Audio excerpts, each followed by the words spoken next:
semua, selamat kembali lagi bersama Abang Noel dengan artikel review hari ini. So, hari ini Abang Noel nak cerita pasal satu artikel ni. So, sebelum Abang nak mulakan, Abang Noel nak tanya, korang minat K-pop tak? Kalau ya, korang mesti tengok filem animasi yang terbaru ni, nama dia K-pop Demon Hunter.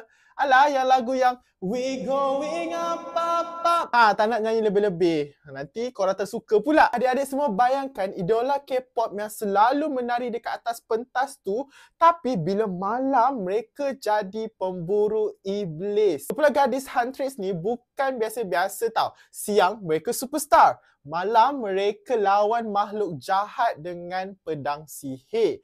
Macam tengok Blackpink versi superhero. Yang paling best, aksi lawan iblis dia berlampu-lampu macam konsert sebenar. Tapi bukan setakat aksi je. Filem ni juga ajar kita tentang persahabatan dan keberanian. Adik-adik mesti suka sebab dia gabungkan sihir, muzik dengan K-pop dalam satu cerita penuh warna ni.